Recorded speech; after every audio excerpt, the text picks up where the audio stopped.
कल्पना गर्नुहोस्, साल थियो 1893। संसारभरका ठूला ठूला धर्मगुरुहरू एउटै मञ्चमा भेला भएका छन् र माहौल एकदमै गम्भीर छ। त्यही भिडमा भारतबाट आएका एक गुमनाम सन्यासी आफ्नो पालो खुरिरहेका थिए। जब उनी बोल्न उठे, त्यहाँ कसैलाई अलिकति पनि अन्दाज थिएन कि इतिहासले एउटा नयाँ मोड लिँदैछ। बस यिनै 5 शब्द। अमेरिकी दिदीबहिनी तथा दाजुभाइहरू, यही सामान्य तर शक्तिशाली सम्बोधनले एउटा गुमनाम सन्यासीलाई रातारात संसारभर चिनायो। पुरै अमेरिकाको मन जित्यो र पश्चिमी दुनियाँमा एउटा वैचारिक क्रान्ति नै ल्याइदियो। एकछिन सोच्नुहोस् त, उनले आफ्नो भाषण त सुरु पनि गरेका थिएनन्, तर उनको सम्बोधनमा यस्तो न्यानोपन, यस्तो अपनत्व थियो कि त्यहाँ उपस्थित लगभग 7000 मान्छेले 2 मिनेटसम्म लगातार उठेर ताली बजाइरहे। त्यो माहौल साँच्चै अकल्पनीय थियो। अब प्रश्न उठ्छ, आखिर को थिए त यी व्यक्ति? र त्यो समयमा उनको सन्देशमा त्यस्तो के जादु थियो जसले सबैलाई यसरी मन्त्रमुग्ध बनायो? ल, आज यसैको गहिराईमा पुगौं। अब हेर्नुस्, त्यो समय कस्तो थियो भने संसारभरि धार्मिक कट्टरता र विभाजन बढ्दो थियो।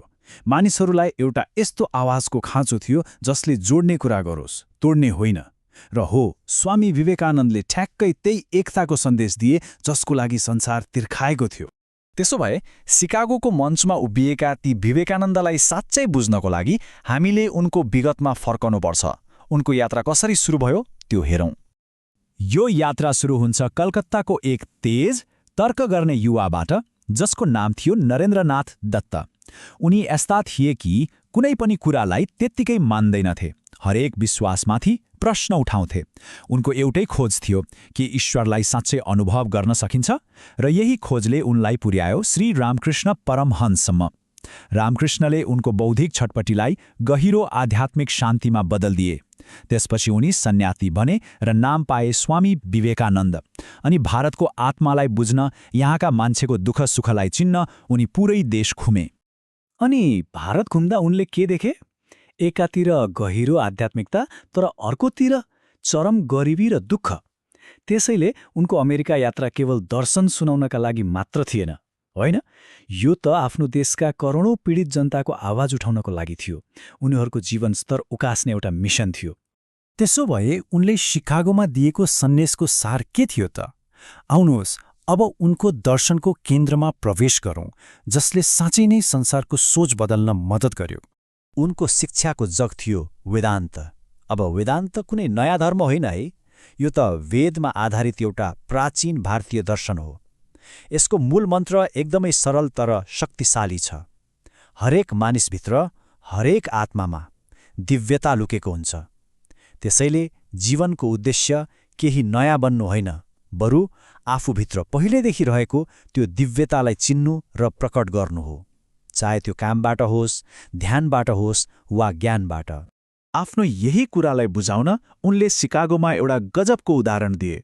उनले भने, जसरी अलग अलग नदीहरू फरक फरक ठाउँबाट सुरु भए पनि अन्तिममा गएर एउटै समुद्रमा मिल्छन्, ठिक त्यसै गरी मानिसले जुनसुकै धार्मिक बाटो अपनाए पनि ती सबैले एउटै परम सत्यतिर लैजान्छन्। सोच्नुस् त, कति सुन्दर र सान्दर्भिक विचार। उनले त्यहाँ केही यस्ता कुराहरू राखे जसले त्यसबेलाको पश्चिमी धार्मिक सोचलाई सिधै चुनौती दियो। जस्तै उनले भने, आत्मा मर्दैन, शरीर मात्रै अस्थायी हो। हाम्रो आज जे छ त्यो हाम्रै हिजोको कर्मको फल हो। र सबैभन्दा क्रान्तिकारी कुरा, मानिस जन्मजात पापी हुँदैन, बरु हरेक आत्मा आफैमा शुद्ध र पूर्ण छ। त्यसैले धर्म भनेको आँखा चिम्लेर विश्वास गर्नु मात्र होइन, बरु आफूभित्रको त्यो पूर्णतालाई अनुभव गर्नु हो। यो एउटा साधारण घोषणा थिएन, यो त एउटा गर्जन थियो। त्यो समाज जहाँ मानिस जन्मजात पापी हुन्छ भन्ने धारणा थियो, त्यहाँ उभिएर उनले भने, तिमी पापी होइनौ। यो त आशा र आत्मसम्मानको सबैभन्दा ठूलो सन्देश थियो। यो भन्नु जस्तै थियो कि हामी कमजोर भेडा होइनौ, हामीभित्र सिंहको शक्ति छ। तर विवेकानन्दको काम एउटा भाषण दिएर मात्र सकिएन, वास्तवमा त्यहाँबाट त सुरु भयो। उनले पूर्व र पश्चिमको बीचमा एउटा यस्तो पुल बनाए जहाँबाट आध्यात्मिक विचारहरूको आदान प्रदान सधैँका लागि सुरु भयो। उनले आफ्नो दर्शनलाई किताबमा मात्र सीमित राखेनन्, व्यवहारमा उतारे। अमेरिका र युरोपमा वेदान्त सोसाइटीहरू खोले, रामकृष्ण मिशनको स्थापना गरे, जुन आज पनि संसारभरि शिक्षा र स्वास्थ्यको क्षेत्रमा निस्वार्थ सेवा गरिरहेको छ। अनि हो, आज जुन योग र ध्यानले विश्वव्यापी रूप लिएको छ त्यसलाई पश्चिममा लोकप्रिय बनाउने श्रेय पनि उनैलाई जान्छ। छोटकरीमा भन्नुपर्दा उनले हिन्दू धर्मलाई एउटा विश्वव्यापी पहिचान र सम्मान दिलाए र उनले खोलेको त्यो पूर्व र पश्चिम बीचको संवादको ढोका आजसम्म पनि खुला छ र झन फराकिलो हुँदै गएको छ। तर यति ठूलो प्रभाव पारेका विवेकानन्दले धेरै लामो जीवन पाएनन्। जम्मा 39 वर्षको उमेरमा उनको निधन भयो। उनका अनुयायीहरू के विश्वास गर्छन् भने यो सामान्य मृत्यु थिएन। उनले ध्यानको गहिरो अवस्थामा स्वेच्छाले आफ्नो शरीर छोडेका थिए, जसलाई महासमाधि भनिन्छ। त्यसो भए उनको यो 100 वर्षभन्दा पुरानो दर्शनबाट हामीले आजको लागि के सिक्न सक्छौँ त? एउटा मुख्य सन्देश छ जुन एकदमै व्यावहारिक छ। उनले दिएको सिंह र भेडाको कथाले यो कुरा प्रष्ट पार्छ। एउटा सिंहको बच्चा जो भेडाको बथानमा हुर्कियो र आफूलाई भेडा नै ठान्न थाल्यो। उनको सन्देश यही हो, हामीले आफूलाई कमजोर भेडा ठान्ने भ्रमबाट बाहिर निस्किनुपर्छ। हामी सबैभित्र त्यो सिंहको जस्तै अनन्त शक्ति र सम्भावना लुकेको छ, बस त्यसलाई चिन्नु मात्रै पर्छ।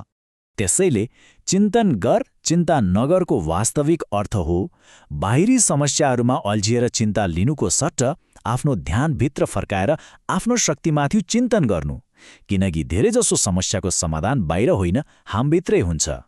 र अब जाँदा जाँदै एउटा प्रश्न छोडेर जान्छु। विवेकानन्दको यो सन्देश 130 वर्षपछि आज पनि उत्तिकै सान्दर्भिक छ। त्यस्तो कुन एउटा सीमित सोच वा विश्वास होला जसले हामीलाई अगाडि बढ्नबाट रोकिरहेको छ? त्यो कुन भ्रम हो जसलाई आज हामी तोड्न सक्छौं? यसमाथि एकपटक चिन्तन गरौँ न।